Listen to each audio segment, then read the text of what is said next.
Kevin, you looked like your eyes were glazing over. No, they weren't at No, all. it was the opposite. I was fascinated. He was absolutely fascinated. My wife rolls her eyes at home at my recycling, but I mean, Dave would just tip her over the edge. Does she, clearly? Yeah, absolutely not. I mean, level. he's putting me to shame. Yeah. Do you enjoy recycling? I do actually enjoy recycling. Not quite maybe to the level of Dave. I don't think anybody does. No, he's sort of elite level recycling. Yeah. And of course, Emma Wolf, you've been sat at the end. Were you captivated by Dustbin I was Dave? completely captivated. I love all his different bins. I do worry that things that you look on the side, I looked on the side of a plastic yogurt pot and it just said, cannot be recycled. And you think, well, what then? Didn't say take to the supermarket, didn't, so I think we have a long way to go with our rubbish in this country. Yeah, I think you're right. Kevin, let's look at some newspapers now and some of the stories inside the pages. But this one's not actually, this is the front page of the Telegraph.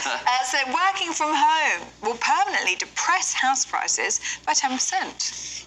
Yeah, I mean, so this story's been presented by the Telegraph as a bad thing. That's a good thing, surely. But yeah, I think if you're somebody who can't go on the housing ladder, if you're, your landlord is hiking the rent up by a massive amount, then anything that makes buying a house more affordable is probably a good thing. Now, the reason they say this is happening, this is a chief economist, or leading economist rather, from the Office for Budget Responsibility, saying basically working from home means that more people will live away from city centres. Right. So that will depress demand in city centres, which will bring down house prices there, which will then cause the overall average to come down. So I think the suggestion is that it's not really necessarily going to bring down house prices out with city centres. But as I say, I think anything that brings down house prices, and I say that as someone who does lucky to have his own home, I think is a good thing, because I think we need to get more people on the property ladder.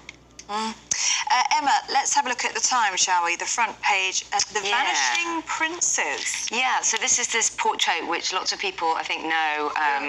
Do you want to hold it up for us? Yeah, so... You can see that. Yeah, it was in the National Portrait Gallery. It was painted in 2010, and it's not going to be displayed. They've had a huge revamp, £35 million revamp, and a grand reopening, for which I have not been invited, a grand reopening of the National Portrait Gallery happening this month. Obviously, as we know from the coronation and months of strife before that, there wasn't much love lost between William and Harry. There isn't much love lost between them at the moment.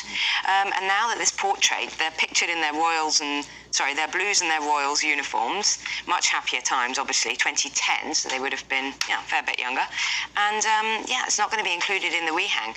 They're saying, the royal family is saying that it wasn't sort of an edict from Kensington Palace or anything like that, that it was just decided not to be included in the rehang. It does seem odd after all the royal frenzy that we've had in recent months, but I look at that actually, and I see a sort of picture of a happier time. Yeah, it makes me feel quite sad, actually. It does. I mean, if you have a look at that picture there, you can see it's the princes and they're looking at each other. Their pomp. They're very much kind of, there you go, that one there. They're very much kind of in love with each other, brotherly love. The gaze says it all, and that, I think, is what people want back. Yeah, absolutely. In the royal family. I don't think that uniform's getting much use in Harry's wardrobe at the moment. He's not really allowed to wear his uniform. But the detail, if you look closely at that, and you can look at it on the GBNEWS website, they're really intimately looking at each other in a way I think that I think many people feel very reminiscent and sad that it's no longer there. No, absolutely. Yeah. Kevin, let's have a look at the Times, shall we? And groceries ordered on apps, because you can do that now, can't you? Yeah. Cost twice as much.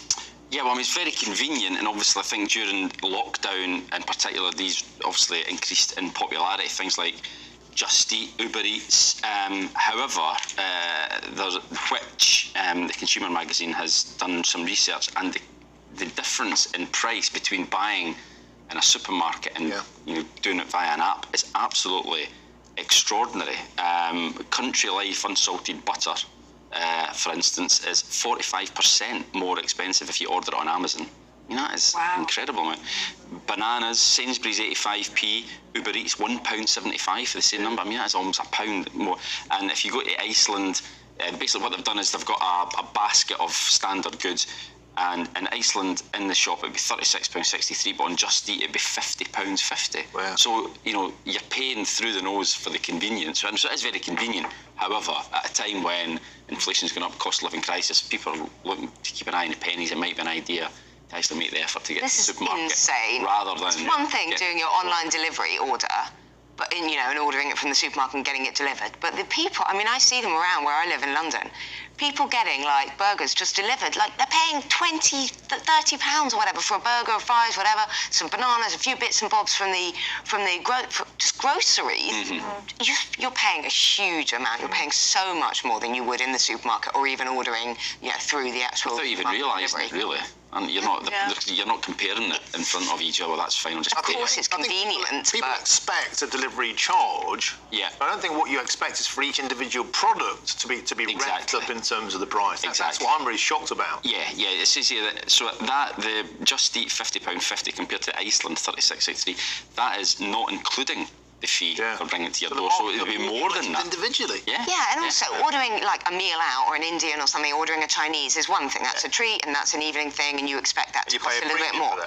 But to order, individual groceries in that way does seem a real luxury or an indulgence or a waste of money. Another story around food, Emma, coming to one of yours here from the Daily Mail.